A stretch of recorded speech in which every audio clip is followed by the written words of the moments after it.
saya Tiwi Agustina dengan NIM B1021241062. Sebelumnya mohon maaf kepada para penonton dikarenakan saya sedang sakit, jadi suara saya sedikit berbeda dari biasanya. Di sini saya akan menjelaskan tentang tugas UTS yang diberikan oleh dosen pengampu yaitu Pak Bintoro. Oke, langsung saja kita masuk ke penjelasannya.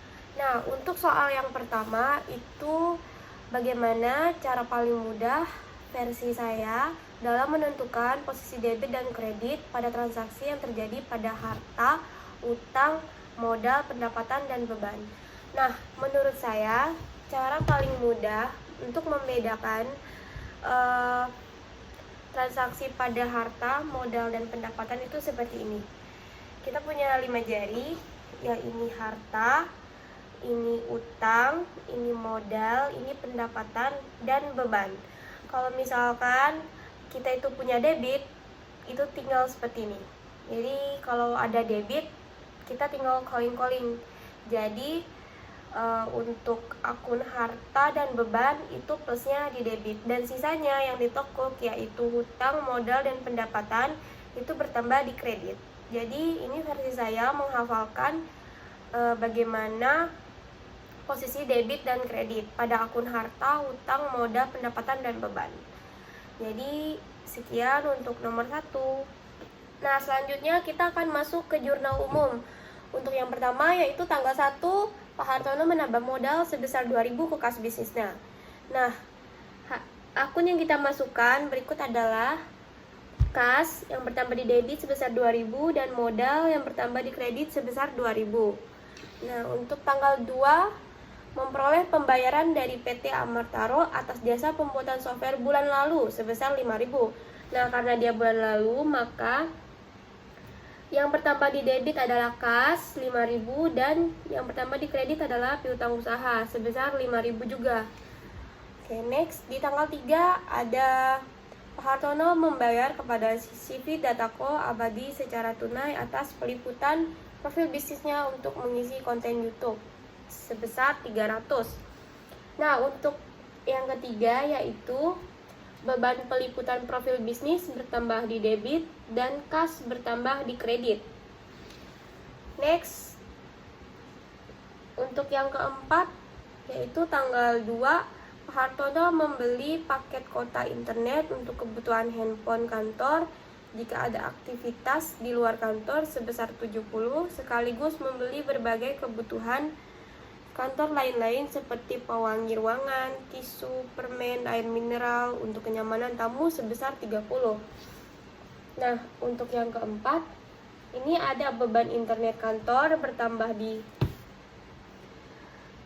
di debit dan beban lain-lain juga bertambah di debit dan kas bertambah di kredit. Jadi beban internet kantornya 70, beban lain-lainnya 30, dan kas itu bertambah di debit sebesar 100. Ini jumlahnya tadi ya. Oke.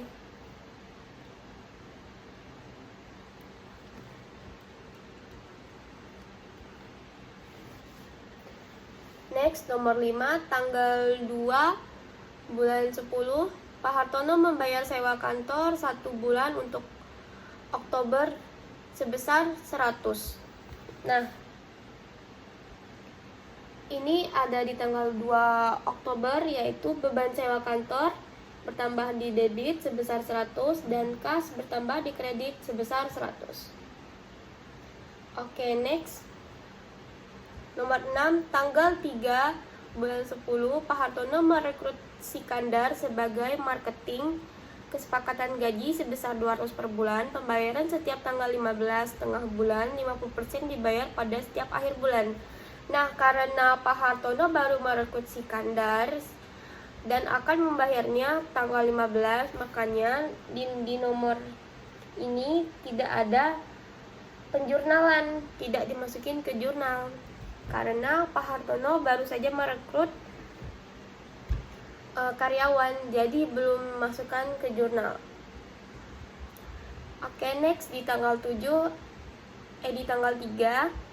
di nomor 7 ada Pak Hartono membayar sewa kendaraan dari 2 Oktober 2020 sampai dengan 30 September 2021 untuk mempermudah segala mobilisasi bisnis sebesar 1.200. Nah, untuk itu kita bisa masukkan yaitu sewa peralatan dibayar di muka sebesar 1.200 bertambah di debit, dan di kredit ada kas yaitu 1.200 juga. Oke, next. Di tanggal 4 Oktober, Pak Hartono telah memperoleh pembayaran dahulu untuk jasa pembuatan web bulan Oktober dan November 2020 dari PT Rindang Sejahtera sebesar 4.000. Nah, untuk kasus ini yaitu ada kas yang bertambah di debit sebesar 4.000 dan ada pendapatan diterima di muka yang bertambah di kredit sebesar 4.000.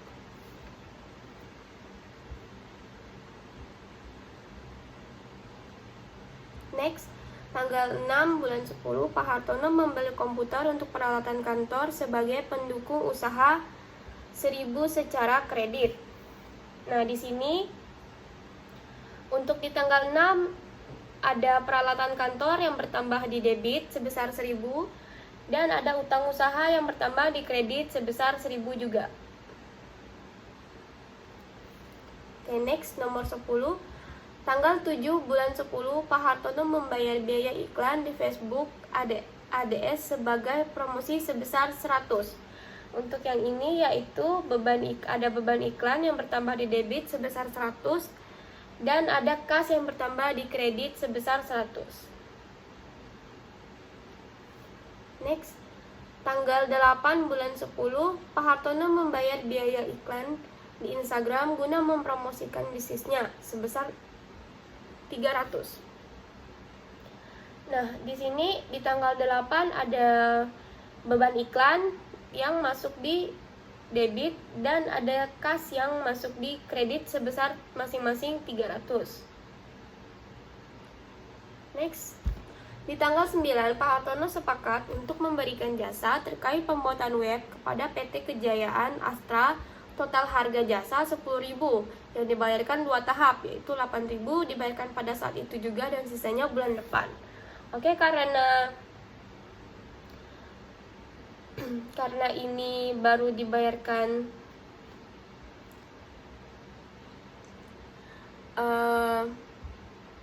satu kali, jadi akun yang kita masukkan yaitu ada kas 8.000 di debit, piutang usaha 2.000 di debit, dan ada pendapatan di kredit 10.000. Kenapa pendapatannya 10.000? Karena ini 8.000 yang sudah dibayarkan dan sisanya adalah piutang usaha yaitu 2.000 yang belum dibayarkan. Makanya supaya dia balance yaitu pendapatannya adalah 10.000. Oke, next. Di tanggal 10, Pak Hartono membayar kepada CV Datako Abadi secara tunai atas peliputan profil bisnisnya untuk mengisi konten YouTube sebesar 200.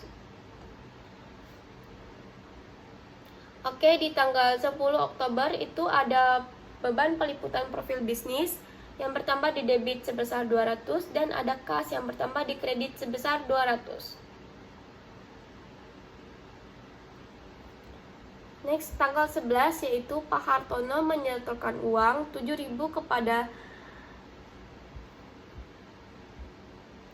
kas perusahaan karena telah menyelesaikan jasa pembuatan software PT Ultima Group.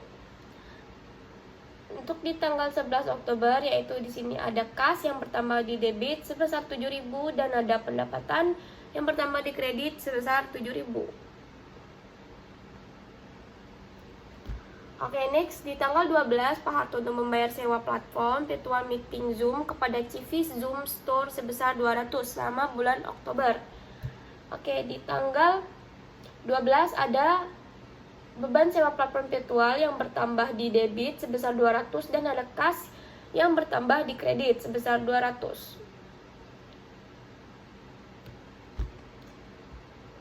Tanggal 15, Pak Hartono membayar gaji tim promosi yang direkrut pada tanggal 3 Oktober 2020. Selain itu, gaji security kantor juga dibayarkan sebesar 50.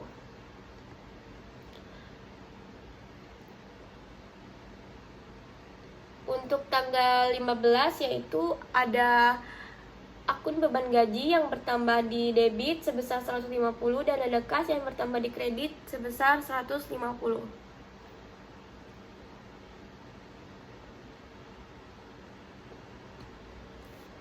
Di tanggal 16, Pak Hartono kembali menerima pembayaran dari jasa pembuatan web sebesar 10.000 dari PT Trunitin Jaya. Nah, di sini ada kas yang bertambah di debit sebesar 10.000 dan ada pendapatan jasa pembuatan web yang bertambah di kredit sebesar 10.000 juga. Next, di tanggal 20 Oktober, Pak Hartono membayar hutang beli kertas yang dibuat pada bulan September sebesar 300. Nah, di sini ada yang akunnya adalah utang usaha yang bertambah di debit sebesar 300 dan ada kas yang bertambah di kredit sebesar 300.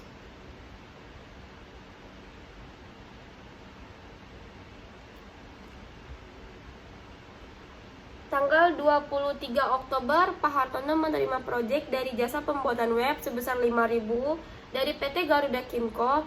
Proyek telah dibayarkan sebesar 3.000 namun sisanya dibayar bulan depan. Nah, jadi di sini ada akun kas yang bertambah di debit sebesar 3.000 dan ada piutang usaha karena belum dibayarkan sisanya yaitu 2.000 dan ada pendapatan yang bertambah di kredit sebesar 5.000.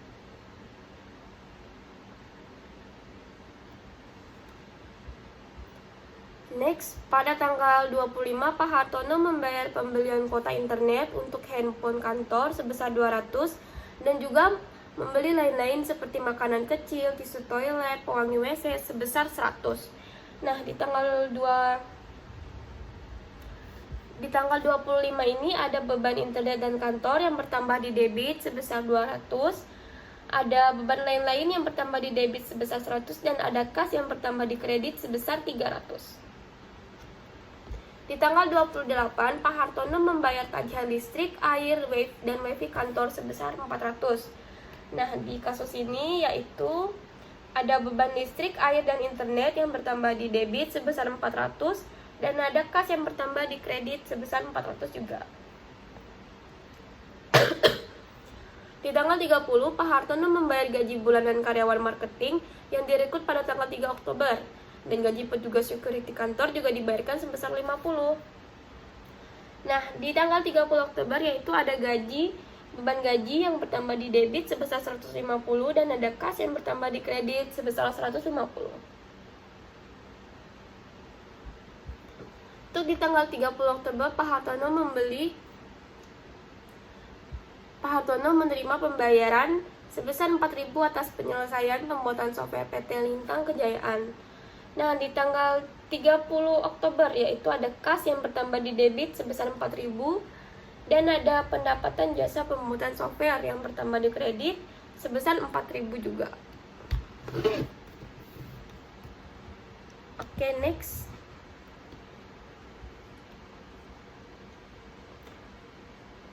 Tanggal 30, Pak Hartono membeli secara kredit perlengkapan kantor seperti tinta, kertas, dan materai sebesar 500.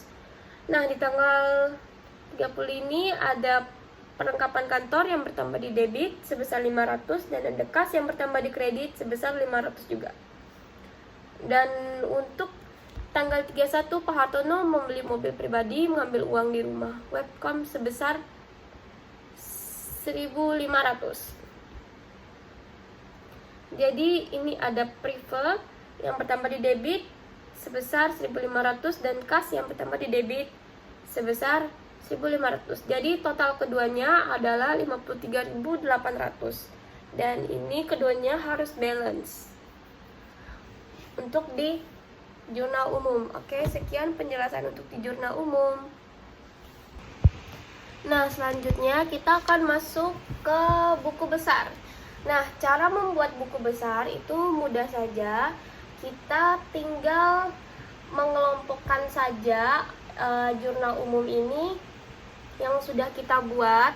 Kita tinggal kelompokkan satu-satu nih. Misalnya di sini dari akun kas. Jadi kita pindahkan semua kas yang ada di jurnal umum. Misalnya ini ada di tanggal 1 ada kas, di tanggal 2 ada kas, di tanggal 3, di tanggal 2 masih ada kas, di tanggal 2 ada kas. Nah, ini kita pindahkan satu-satu kasnya, nanti kita masukkan ke buku besar. Jadi seperti ini. Dikelompokkan.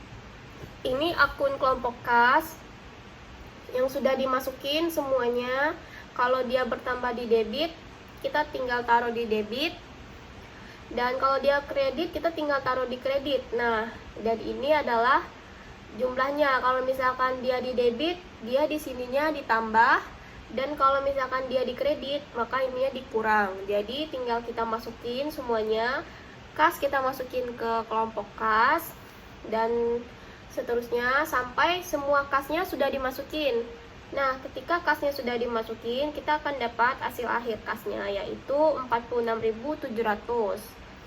Nah, terus ini ada kelompok akun piutang usaha. Jadi semua piutang usaha yang ada di jurnal umum ini piutang usaha ada di tanggal 2, terus ada juga piutang usaha di tanggal 9, dan semuanya yang ada piutang usaha itu kita tinggal pindahkan dan masukkan ke buku besar yang ada di piutang usaha. Jadi kalau misalkan dia ada di debit, kita masukin di debit, dan ada di kredit, kita masukkan di kredit. Nah, saldo ini kita dapatkan dia saldonya di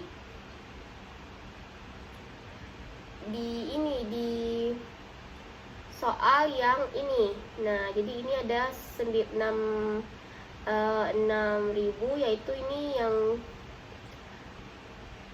bulan ini ya, per 1 Oktober. Jadi ini tuh ada informasi saldo sebelumnya. Jadi kita tinggal masukin saldo-saldo ini untuk dimasukin ke jurnal umum. Maksud saya buku besar. Jadi untuk saldo awalnya itu di sini ada saldo awalnya dari 1 Oktober itu kita masukin ke buku besar. Ini juga tadi nih kasnya ada 9.000. Itu tadi dari neraca saldo yang sebelumnya. Jadi neraca saldo sebelumnya itu jumlahnya itu dimasukin di awal. Jadi untuk membuat buku besar seperti itu. Terus dia ada lagi perlengkapan, kita masukin hal yang sama. Terus juga sewa peralatan dibayar di muka, kita masukin hal yang sama sampai semuanya sudah selesai. Jadi kita kelompokkan satu-satu akun-akun yang ada di jurnal umum. Dan gimana sih cara kita melihat akun-akun yang ini, nama akun, misalkan ini ada beban, ini ada nama akunnya beban internet kantor. Nah, itu tuh kita patokan akunnya kita bisa dari sini, dari laporan yang bulan lalu. Jadi laporan bulan lalu ini untuk kita patokan akun-akun yang ada di buku besar. Jadi satu-satu nih, misalnya ini ada kas, jadi kita bikin kas, kita kelompokkan semua kasnya. Terus ini ada piutang usaha, kita kelompokkan semua piutang usaha, ada perlengkapan, ini ada sewa peralatan dibayar di muka, dan seterusnya sampai bawah. Nanti hasil akhirnya kita tinggal totalkan. Nah, sekian penjelasan untuk buku besar. Next, untuk neraca saldo, ini kita tinggal bikin tabel. Nah, tabel neraca saldo ini kita samakan dengan neraca saldo yang laporan sebelumnya yang ada di soal. Nah, jadi kita tinggal samakan aja akun-akun yang ada di neraca saldo, dan dapat angka-angka ini itu dari hasil di buku besar. Jadi di buku besar ini kan misalnya ini nih, ini tuh ada total saldo di kas. Nah, total saldonya ini ada 46.700. Jadi kita tinggal pindahkan aja ke neraca saldo yang ada di kas. Jadi ini 46.700. Begitu juga dengan piutang usaha, perlengkapan, sewa peralatan dibayar di muka, peralatan kantor. Terus utang usaha, utang gaji kalau misalkan ada, kalau nggak ada nggak usah dimasukin. Pendapatan diterima di muka dan semuanya sampai semuanya sudah dimasukin. Nah, ketika semua angka sudah dipindahkan dari buku besar ke neraca saldo, kita tinggal mentotalkan semuanya. Jadi yang ada di kredit ditotalin dan ada di debit ditotalin. Nah, nanti totalnya itu harus balance.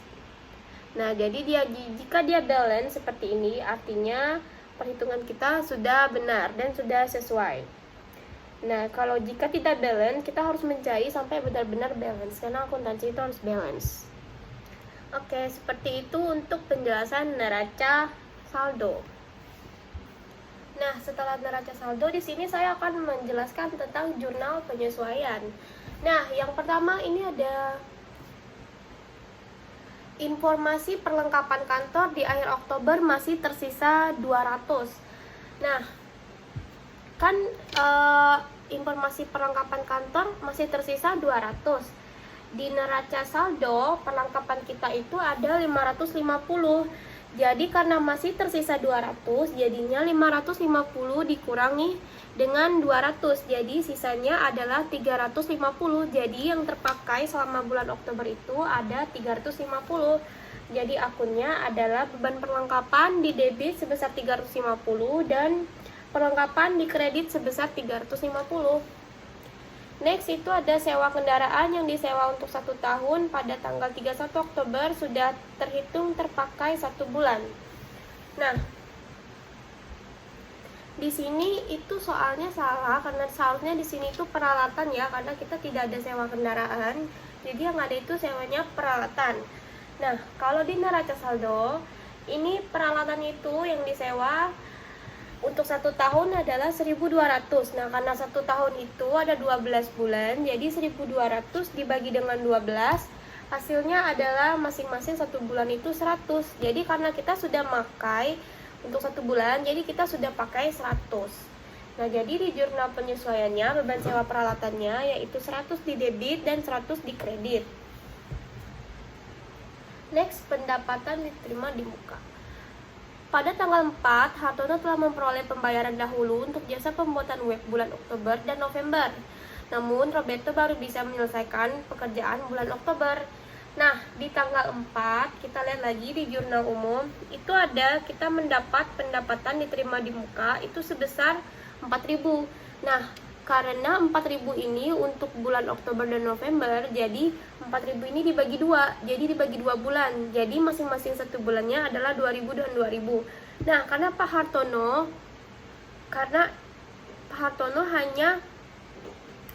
Pak Roberto baru bisa menyelesaikan yang di bulan Oktober, jadinya dia cuma ambil 1 alias setengahnya. Jadi 4.000 dibagi 2, jadi yang di bulan Oktober itu cuman 2.000, jadi yang 2.000 lagi itu untuk di bulan November. Jadi ini di penyesuaiannya adalah pendapatan diterima di muka sebesar 2.000 dan pendapatan jasa pembuatan webnya sebesar 2.000 di kredit. Oke.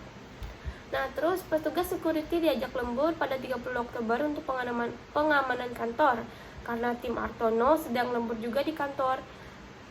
Jadi janji dibayar awal bulan depan sebesar 50. Nah, akun yang kita masukkan adalah beban gaji di debit sebesar 50 dan utang gaji di kredit sebesar 50.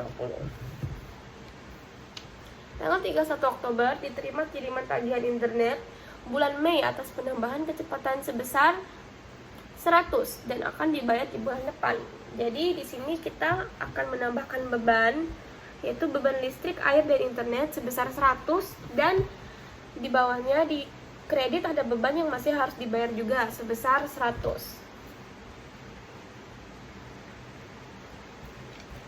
Next, sudah selesai jasa pembuatan web untuk PT Sriwijata Kumala. Jadi dibayar pembayaran bulan depan sebesar 5.000. Jadi yang kita masukkan adalah piutang usaha di debit sebesar 5.000 dan pendapatan jasa di kredit sebesar 5.000 juga. Nah, next, komputer yang telah dibeli bulan ini diperkirakan dapat beroperasi sepanjang 4 tahun. Metode garis lurus digunakan untuk menghitung penyusutan dengan nilai tersisa 40. Nah, jadi kita kan membeli komputer itu harga kita membeli komputer itu dengan harga nah nih, peralatan kantor kita membeli komputer itu dengan harga 1000. Jadi 1000 ini kita kurangi dengan beban penyusut dengan nilai penyusutannya yaitu 40, jadinya adalah 960. Nah, karena 4 tahun itu 1 tahun ada 12 bulan, jadi 12 dikali 4 itu ada 48. Jadi 960 dibagi 48 dan hasilnya adalah 20. Jadi untuk penyusutannya ada beban depresiasi peralatan kantor senilai 20 dan ada akumulasi depresiasi peralatan kantor sebesar 20 juga di kredit. Oke, jadi tinggal kita totalkan semuanya aja di jurnal penyesuaiannya. Dan itu hasilnya pasti balance. Oke, sekian penjelasan untuk jurnal penyesuaian. Nah, selanjutnya kita akan bikin buku besar untuk yang kedua kalinya. Kenapa? Karena tadi sudah terjadi beberapa penyesuaian di akhir bulan. Jadi kita harus membuat buku besar yang terupdate. Jadi cara membuat buku besar yang terupdate itu mudah saja. Jadi kita tinggal masukin buku besar yang kita buat sebelumnya. Dan tinggal kita tambahkan beberapa akun yang telah disesuaikan. Nah, karena ini ada di beban perlengkapan, beban sewa peralatan, dan lain-lain, itu kita tinggal masukin aja masing-masing di akun yang di buku besar. Jadi buku besar. Jadi itu akan menjadi buku besar terupdate kita. Jadi buku besar yang kemarin kita tinggal copy saja, masukin ke sini, dan kita tambahkan beberapa penyesuaian yang sudah kita lakukan sebelumnya. Jadi kita tinggal tambahkan dan jumlahkan hasilnya. Nah, begitu juga dengan neraca saldo setelah penyesuaian. Nah, karena tadi di buku besar kan sudah ada nih hasil-hasilnya. Jadi kita tinggal totalkan semuanya dan kita tinggal bikin kembali neraca saldo dengan akun-akun yang sama seperti neraca saldo sebelumnya yang sudah kita buat. Nah, dan itu kita tinggal masukin aja angka yang sudah kita hitung di buku besar terupdate. Jadi kita tinggal pindah-pindahkan saja jumlah angkanya sesuai akunnya. Misalnya kas totalnya ada 46.700, tinggal kita pindahkan gitu. Oke, utang usaha juga sama, dengan semua yang kita lakukan itu sama, kita tinggal pindahkan aja karena ini yang setelah penyesuaian. Oke, sekian untuk yang buku besar terupdate dan neraca setelah disesuaikan. Nah, untuk neraca lajur ini kita seperti ini tabelnya. Kita masukin dulu akun-akun yang sudah kita buat. Ini akun-akunnya sama dengan neraca saldo. Nah, untuk ini angka-angkanya ini kita tinggal pindahkan saja dari ini neraca saldo sebelum penyesuaian, kita pindahkan. Terus habis itu jurnal penyesuaian kita pindahkan. Kemudian neraca saldo sesudah penyesuaian kita pindahkan saja. Nah, untuk laporan laba dan rugi, laporan laba dan rugi itu kita bisa membedakannya dari ini. Jika dia dari prive, dari bawah prive, ini kan ada prive nih. Nah, dari bawah prive yaitu dari pendapatan dan beban itu dimasukin ke laporan laba rugi. Jadi di atasnya ini kosong. Jadi untuk menentukan laporan laba rugi itu dari pendapatan dan beban. Jadi kita cuma masukin dari pendapatan dan beban. Jadi dari prive ke bawah itu kita masukin ke laba dan rugi. Nah, terus untuk laporan posisi keuangan itu dari kas, piutang, perlengkapan, sewa peralatan dibayar di muka, peralatan kantor, dan lain-lain sampai ke prive. Nah, itu kita masukin ke laporan posisi keuangan. Oke, jadi seperti itu.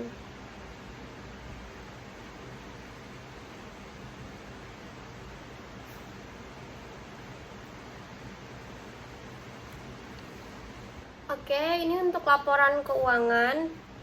Ini ada pendapatan kita, jumlah semua pendapatannya yaitu ada 48.300. Dan ini ada beban. Nah, untuk menghitung laba rugi itu yaitu pendapatan dikurangi dengan beban. Jadi ini total pendapatan kita ada 48.300 dan total beban kita ada 7.990.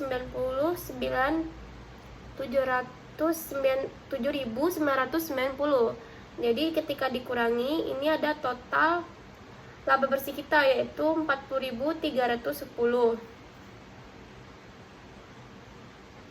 Untuk laporan perubahan modal yaitu modal awal kita 14.820 dan penambahan modal kita adalah 2.000 di awal, dan total modal awal kita 1 Oktober itu ada 16.820 dan ditambah dengan laba bersih kemudian dikurangi dengan prive. Jadi total laba bersih kita ada 38.510